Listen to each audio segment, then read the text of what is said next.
Hi everyone, this is Linda, your Back in the Groove Again coach with an interesting series. Now, as you know, I am your Back in the Groove Again coach, and some people say, well, what does that mean to get back in a groove again? Now, if you're from a certain era or a certain age group, you know what groovy meant. So back in your groove just means, getting back where you're feeling yourself again, where you're feeling in balance, where you're feeling good, you're feeling your groove. So in this series, it's all about interviewing different coaches that offer different services that I do. So I'll be interviewing some health coaches, some dating coaches, some business coaches, all sorts of different coaches that can help you get your groove back on. It's going to be great, and so I'm hoping that you really enjoy this series. And if there are other people you want me to interview to help you understand certain things, please do let me know. Send me an email at linda@backinthegrooveagain.com. Enjoy the series. Bye now. All right, well, welcome, Richelle, and thank you for agreeing to being interviewed with me. Well, you're welcome. I'm happy to be here. Yes, it's great. Now, as you know, I'm a Back in the Groove Again coach for people in midlife. And as you're probably aware, there's a lot of people in midlife that actually think of writing books or of writing their memoirs. Some might even want to write stories for their grandchildren. That's true. And I have seen that. People that have retired or semi-retired have more time on their hands, and they have thought about a book for years, maybe even decades, and now suddenly they have the time. Yeah, exactly right. So before we get going with the interview, I'm going to introduce you to our viewers. Richelle Wiseman is a book coach, a book editor, and a ghostwriter. I'm curious about this. A ghostwriter in Alberta, Calgary, Alberta. She helps business owners gain authority, credibility, and influence by writing a book for their business.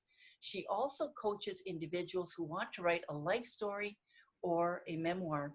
Richelle is a professional published writer who believes that every person has a story to tell. Many people have started a book but got stuck. Isn't that the truth? Isn't that the truth? And with her training, with your training, Richelle, and experience as a journalist in print and television, you know how to craft a nonfiction book by using story arc outlines. I'm going to ask questions about that too. And Richelle, you also offer one-on-one coaching packages, and you're going to be launching a podcast on writing and publishing in August, which is great, as well as writing a course that will be starting in September. So I got a couple of questions before we move on. First of all, what is a arc outline? Arc outline. So if you think about every novel that you've ever read and every movie you've ever seen, there is a story arc, and it begins with the main character who has a problem and has to try and overcome the problem. And in the midst of overcoming that problem, they start to understand a little bit more about their own strengths, their own weaknesses, and other people come into the story. There's subplots. But what you see by the end of the story, the main character has come to some knowledge of their own abilities, and they've had to muster everything they've got in order to conquer the problem, the bad guy, the villain, whoever, whatever that is, Right. and comes out at the end in a better place, victorious, more self-aware, Yes. all of those good things. So that's a story arc that we are very familiar with, and it just resonates deeply. So in writing any kind of a novel or any kind of a memoir, that story arc, and actually I would argue a business book as well, that story arc is an important layer underneath what you're doing on the surface of the book. Thank you for explaining that. And you, in your bio, you mentioned you're a ghost writer. Right. So for people that don't have the time or the talent to write their own book, I can write it for them. Now that is a very time-intensive collaborative process, as you can imagine. How do Yes. you drill into someone else's head and download the information? It requires a lot of interviewing, which fortunately as a journalist, I am very well skilled at that. So it's a more intense process. It involves a lot more time, obviously. Right. But it is the route that some people go. So Yes. Now, I was talking to a client a few weeks ago, and of course, my client loves Danielle Steele. And of course, we're not going to start any rumors or anything like that right now, but I often wondered with all of the books that Danielle Steele has published, if there were ghostwriters. Now, we're not here to discuss that, but I wondered how can anybody publish that many books? Not just Danielle Steele, but any other author. They must have well, to hire ghostwriters in some cases. I think in her case, her books are very formulaic. And I think that, Mm, I don't know anything about how she does her books, and mhm. she may have a group of people, a team, in fact, that can create those books, or at least the basics bones of them, and then she fills them in. I don't know how she works, but Mhm. her books are very formulaic, and because it's a successful formula, why mess with success, Right. right? Yes, of course. Now, I wasn't suggesting that, by any means at all. I just want to make sure, in case anybody's listening to this afterwards. No, but it's interesting how there are certain authors that published a lot of books. And you're right, that formula, that magic formula in her books is probably what makes that much of a difference. Interesting. Now, do you find that as a ghostwriter, you have to do research in different areas before you Hmm. actually start writing your books? Absolutely, because I have to really understand. For instance, I write for businesses, so I have to understand the company. I have to understand their industry. What are the issues? Hmm. What are the trends? What are the main obstacles and challenges? And all of that is backdrop to the story of even in a nonfiction business book. So yeah, I do have to do a lot of research, but I love Hmm. research, so Yes. that's okay. Yeah. And I think most authors would probably have to like research. I'm assuming Yes, that. for sure. Absolutely. I mean, the people that write historical novels, for example, have to spend a lot of time in archives and poring over historical documents and Right. getting all the details correct. And then they have fun with the historical fiction, and they can sort of color outside the lines and create fictional characters, but they want to make Right. sure that the history part of the book is actually accurate, right? Yes. Yes. Absolutely. Yes. You're so right. So how did you become interested in writing? Now I know you've done a lot of different things, but let's try to narrow it down on in writing particularly. How did you become interested in this? Well, I grew up reading books. My Mm, parents read books to me, and then when I got into school, they signed me up for book clubs where books would magically come in the mail to me every month. And I spent a lot of time at the library, and I just loved stories all the way through. And then I started writing poems and stories when I was a young teen, and decided when I graduated from high school to go into English literature. So that's where I did my undergraduate work. And then from there, I went into journalism. So mhm. it's been a natural evolution for me to go back to the whole book world as a marketing content writer for the last decade. I decided to go back to my first love and help people write books. Yes. So that's where I've gone. Now we're about the same age, and I remember going to the library when I was a kid. It was very, Hmm. very popular thing, of course. And just a little bit about that. How do you think kids use libraries now, or do they? I go to my public library a lot, even though, a lot of books are available, obviously, as ebooks now. Hmm. But sometimes I don't want to buy the book. I just want to borrow it. And so I Sure. go to the library if they have it. Mhm. And I still see a lot of activity in libraries and a lot of programs for children. So I'm encouraged by that, because I hope that children still like physical books. And I see Yeah. moms coming in with their children and leaving with, a stack of books for their children to read. And interestingly enough, I follow publishing information and news because I'm helping writers publish their books. And Right. during COVID, there have been 3 genres that have just gone through the roof on Amazon. They are romance novels, memoirs, and children's books. Now you Of can sort of understand course. children's books, right? Because the parents are at home with these kids and they're driving them nuts, and they Yes, want so they give them books to read. that's Yeah. right. Yeah. Oh, that's wonderful. Yeah, libraries are really trying to reinvent themselves in a sense, especially with the digital world that we live in. Hmm. They have to think of ways to bring people in as much as possible. So, what was the very first book or very first article that you wrote? You know, I don't remember exactly, but I wrote for my high school newspaper. So that would have probably been where I had my first articles. Yeah. And do you remember what it was about?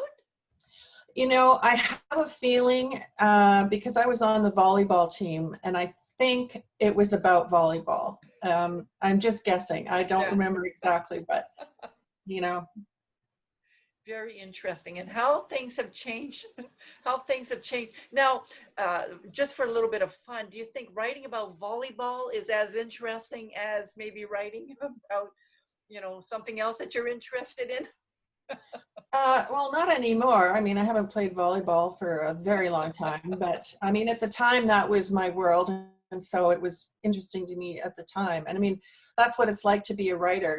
You're always engaging with the world around you. And that's what makes it so much fun because the world around you is always changing and therefore what you write is always changing. That's right. Yes, and that just leads perfectly to our next question, which is about your writing style or your coaching style or Mhm. both. How have they changed over the years?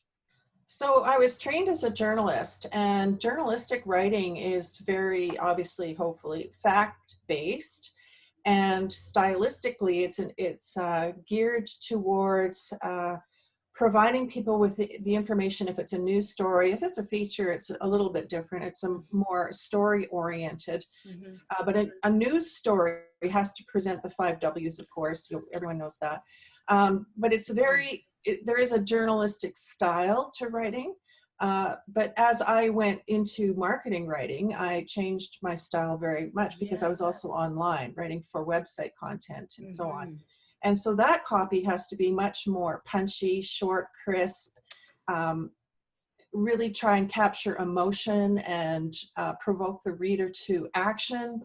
So it's a very different Right. kind of writing that I've had to learn as I've gone. And now I believe I can combine the two in Mm. nonfiction books for business and even to some extent memoir. Although memoir, you're not really trying to provoke the reader to action. It's more you're trying to engage the reader to be reflective of their own life, even as you are being Right. reflective in your memoir about your Mm. own life. Interesting. Right. I never thought about it like that. I didn't realize that that might have been part of the purpose of writing a memoir is to Mhm. provoke feelings or emotions or stories in other people as well. Absolutely. Oh, interesting. So, how do you think women need to prepare themselves before they actually start writing? Or do they need to do anything before they start writing? Oh, I think they do. And I experience this with my clients. I Hmm. mean, most women struggle first and foremost with giving themselves permission to write, Right. the time to write, Hmm. Hmm. because women are often self-sacrificing, beings who sacrifice everything for their partner, their kids, their church, their whatever else is going on in their world, and Hmm. they are at the bottom of the totem pole, right? That's And right. so, permitting themselves to have the time and maybe the resources that they will need to pour into writing is first and foremost the problem, and then they struggle to find their voice because often they are concerned that I'm not a writer, I can't do this, Right. who's going to want to read my book, Right. and they struggle with a little bit of anxiety on that front. So my work with clients starts with mindset work. How do we get Interesting. your mindset in the right groove so that you are not plagued by these questions of yourself and self-doubt, and then that all of that stifles your creative spirit, right? Oh, So we have exercises we go through. I have writing prompts that I send to clients, and really just trying to keep that energy going in a positive direction. isn't that interesting? Now, and you bring up a good point, that mindset. I mean, it's so important to have the right mindset for whatever type of work or whatever type of business we want to get into. But you mentioned it's important for writing as well. Hmm. Yeah. Absolutely. To and why do you think it's so important for them to start with that first? Because they will not have a sense of flow, and Mm. they'll keep starting and stopping and getting stuck Oh. because you don't deal with those voices and that negative narrative that's playing in your head, like Mhm. like a tape on a tape recorder. If you don't deal with that, it's going to be daunting you for the whole writing process. And Right. this is why some writers start writing and then they get stuck, Right. because what gets them stuck is that self-doubt and a sense of I don't know why I'm wasting my time doing this. This is never going to be a good book. I'm awful. What was I thinking? When they go Yes, down that road, and then that's it. They just come to a screeching halt, right? So that's right. The yeah, word perfectionism comes to mind.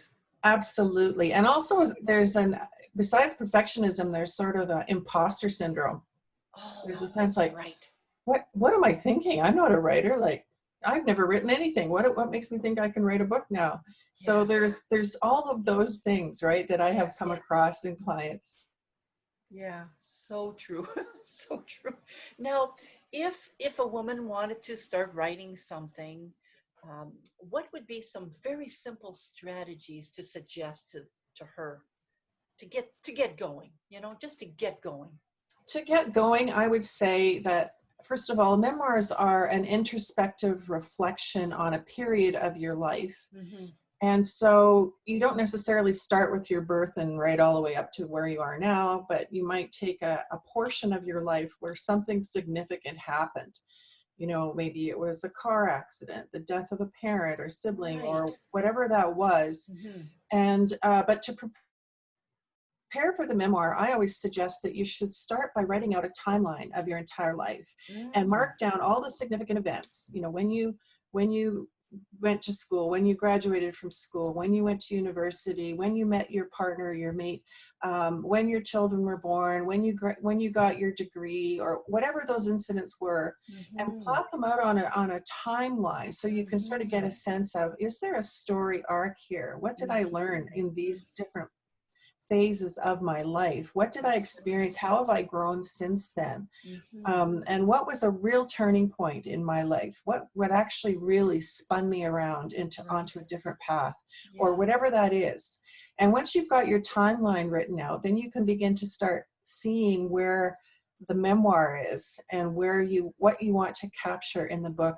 What is it that you can share in terms of your story? Share with the world that other people need to hear because it may help them. That's right. Yeah. And how, as a coach, are you able to assist them with this process? Well, it's working from the timeline to then move from there to creating a strong outline, and creating the outline so that we have that story arc in mind. Of you as the writer are the main character, obviously, in your memoir.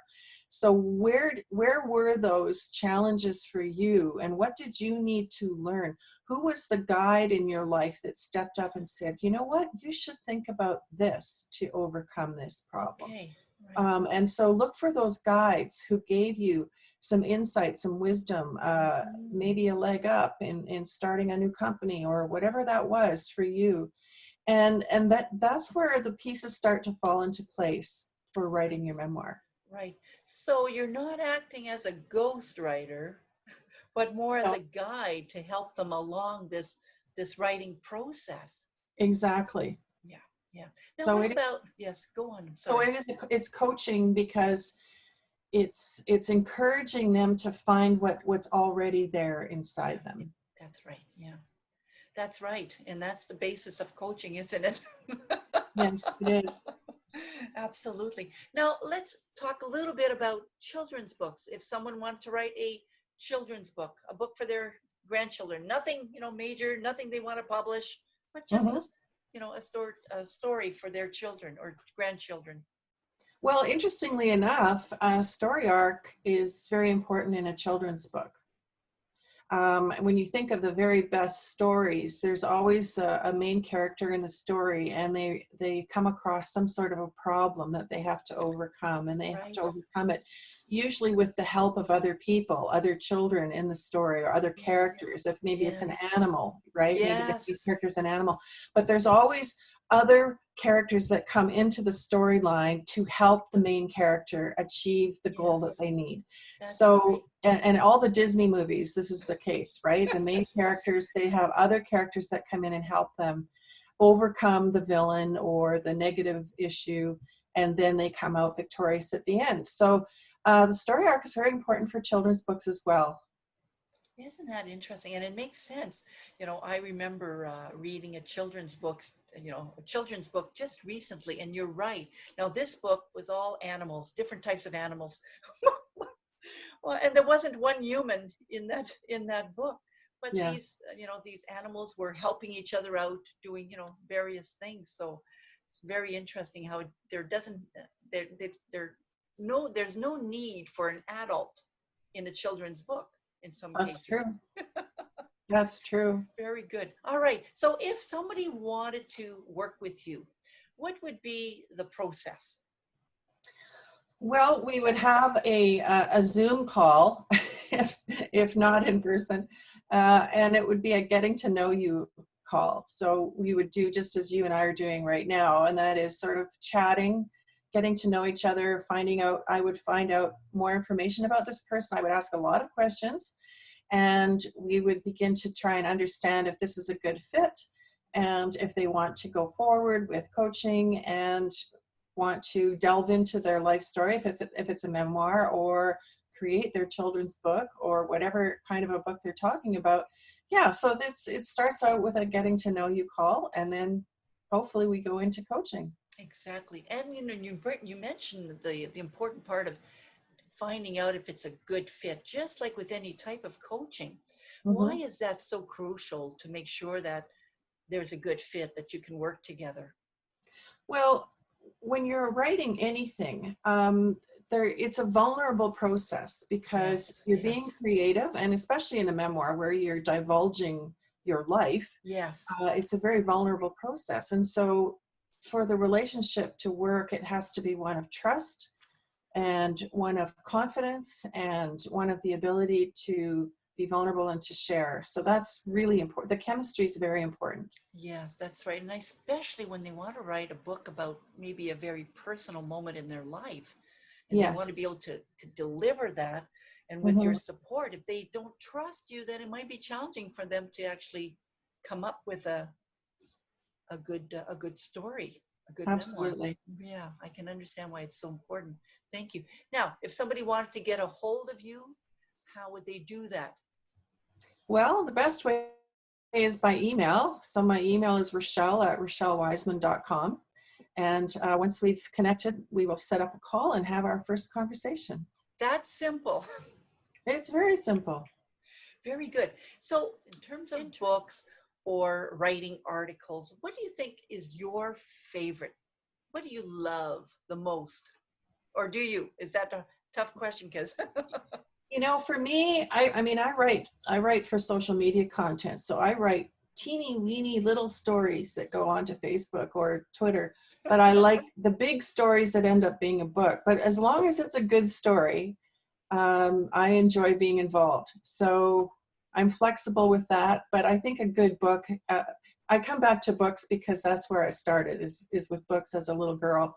And for me, a great story in a book, whether it's a memoir, whether it's a novel, I love that. And I love that tremendous sense of fascination, and can't put the book down. I'm into this book. I'm all in, and that wonderful resolution when everything comes to that closure at the end. And then I have the experience that many people have, which is, darn, now I'm done this book. Now I have to find another one that I'm going to enjoy just as much, right? And so, Exactly.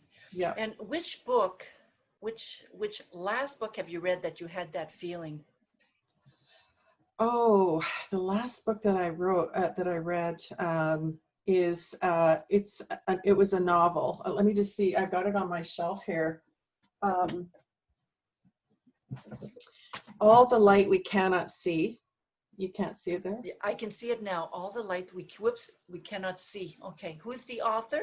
So the author is Anthony Doerr, and he has written some wonderful books. This is a historical novel, and it's about a blind girl, and it's during World War II, and she meets a German, but she's in France, and it's the story of their friendship. It's an extraordinary friendship given the circumstances and given the fact that she's blind. And the storytelling craft in this novel is just stunning. It won the Pulitzer Prize, and for good reason. I mean, this is how I choose my books now. I find the ones that have won awards, because I figure, okay, someone's already screamed this book. It's not a lemon. I'm going to love this book. So I read the ones that have won awards, and this one was a truly special book. So yeah, I highly recommend it. All right, then I have to know, when you read a book, do you read for pleasure or do you read for other reasons? Yeah, unfortunately, I don't just read for pleasure. Because I'm looking for the story arc, I'm looking for the structure, I'm looking at the outline, and I'm taking mental notes. So unfortunately, I think I'm doomed to never really read a book now, only for pleasure. I understand exactly what you. But at the same time, I have clients who don't have that background that I have, and don't have the experience of being a writer. And so, I don't want to discourage anyone from trying, because you never know. I mean, there are famous writers who did not write their first book until they were in their 50s. Yeah. And suddenly they unlocked a vault of creativity that they didn't know was there. Yeah. And so who am I to say, if you haven't written till now, you're probably going to be lousy, forget it. I am going to say, hey, you might have something in you that you don't even know is there. That's right. And I would feel privileged if I was somehow able to call that forth and open that door with you. Yes. Yeah. Is there a difference between poetry and story writing? Because I find a lot of people like to write, especially teenagers, they like to write poems. Well, because poems are short in comparison to a book, and they just capture a fleeting creative image or moment, and there's just some words come forward very quickly, and they can jot it down and then start maybe massaging it into a better poem. But it's a different thing than writing a story, although there are poems that are stories, of course. Mm-hmm. But usually short poems, they are really capturing a moment with some insight and creativity and some imagery that is powerful and effective. And so it's a good place to start. I wrote truckloads of poetry when I was a teenager. I think it goes with the territory. And Yes. and now, of course, our music forms, for the young people anyway, are very much poetry oriented. Yes, that's right. Rap is poetry, right? And so there's a lot of poetry around them now in that generation, and so in music and literary. So I understand the impetus for poetry, and I think it's great. Yeah. All right. Thank you again. Thank you so much, Richelle. It was a very, very interesting, and I could have went on, but I wanted to limit it. So thank you so much for spending time with me, to tell our audience about writing, and to tell them how to contact you as well. Thank you again. Did you know that I'm a coach and I'm a teacher and I'm not a marketer? So if I forget to say, like my video, add a comment, and subscribe to my channel. That's because I'm not thinking about it. So don't forget, like my video, add a comment, and subscribe to my channel. And of course, the reason I'm saying this is because I always put out good stuff. I can even dance. Oh yeah, woohoo. And I could sing, woo. I'm actually a very good singer, if you really want to know. That's right. So you might as well like it and comment and share it, because you never know what you're going to do. Nope. You never know what I'm going to do on one of these things. Don't forget to like, comment, and share this video, because it's all part about getting back in your groove again. Uh-huh.